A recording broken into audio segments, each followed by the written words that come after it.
സാങ്കേതിക സർവകലാശാല മുൻ വി.സി. ഡോക്ടർ സിസ തോമസിനോട് സർക്കാരിന് വിരോധം എന്തിനെന്ന് ഹൈക്കോടതി. പെൻഷൻ അടക്കമുള്ള വിരമിക്കൽ ആനുകൂല്യങ്ങൾ നൽകാത്ത നടപടിയിലാണ് ഹൈക്കോടതിയുടെ ചോദ്യം. വിരമിക്കൽ ആനുകൂല്യങ്ങൾ നൽകാത്ത സർക്കാർ നടപടിക്കെതിരായ റിട്ടയർഡ് വി.സി. സിസ തോമസിന്റെ ഹർജി പരിഗണിക്കവെയാണ് കോടതി ഇക്കാര്യം സർക്കാരിനോട് ആരാഞ്ഞത്. കൊച്ചിയിൽ നിന്ന് രേഷ്മ ബാബു വിവരങ്ങളുമായി ചേരുകയാണ്. രേഷ്മ, എന്താണ് ഹൈക്കോടതി ഇടപെട്ട് ചോദിച്ച ചോദ്യങ്ങൾ?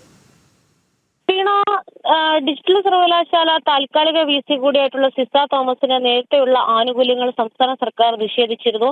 തുടർന്ന് ഇവർ ഹൈക്കോടതിയിൽ ഹർജി നൽകുകയായിരുന്നു. ഈ ഹർജി പരിഗണിച്ച സമയത്താണ് ഡിവിഷൻ ബെഞ്ചിന്റെ ഭാഗത്തുനിന്നും സർക്കാരിനെ വിമർശിച്ചുകൊണ്ടുള്ള ചില ചോദ്യങ്ങൾ ഉന്നയിക്കപ്പെട്ടിരിക്കുന്നത്. അതായത് സിസ തോമസിനോട് സംസ്ഥാന സർക്കാരിന് എന്താണ് വിരോധം? ഈ പെൻഷൻ അടക്കമുള്ള വിരമിക്കൽ ആനുകൂല്യങ്ങൾ നൽകാത്ത നടപടി അത് എന്തുകൊണ്ടാണ്? ഗവർണർ ഏൽപ്പിച്ച ജോലിയാണല്ലോ സിസ തോമസ് ചെയ്യുന്നതെന്നും ഡിവിഷൻ ബെഞ്ച് ചോദ്യം എന്നുള്ള രീതിയിൽ സർക്കാരിനോട് ഉന്നയിക്കുകയും ചെയ്തു. എന്തായാലും നിലവിൽ ഈ ഹർജി, അതായത് വിരമിക്കൽ ആനുകൂല്യങ്ങൾ നൽകാത്ത സംസ്ഥാന സർക്കാരിന്റെ നടപടി അത് നിയമവിരുദ്ധമാണെന്ന് ചോദ്യം ചെയ്തുകൊണ്ട് സിസ തോമസ് നൽകിയ ഹർജി സിംഗിൾ ഡിവിഷൻ ബെഞ്ച് നാളെ വീണ്ടും പരിഗണിക്കുന്നുണ്ട്. എന്തായാലും ഇക്കാര്യത്തിൽ സംസ്ഥാന സർക്കാരിന് കൃത്യമായിട്ടുള്ള മറുപടി ഡിവിഷൻ ബെഞ്ചിൽ നൽകേണ്ടി വരും. പ്രത്യേകിച്ച് എന്ത് അടിസ്ഥാനത്തിലാണ് ഇത്തരത്തിൽ ആനുകൂല്യങ്ങളും മറ്റ് കാര്യങ്ങളും ഒക്കെ തന്നെ നിഷേധിക്കുന്നത്?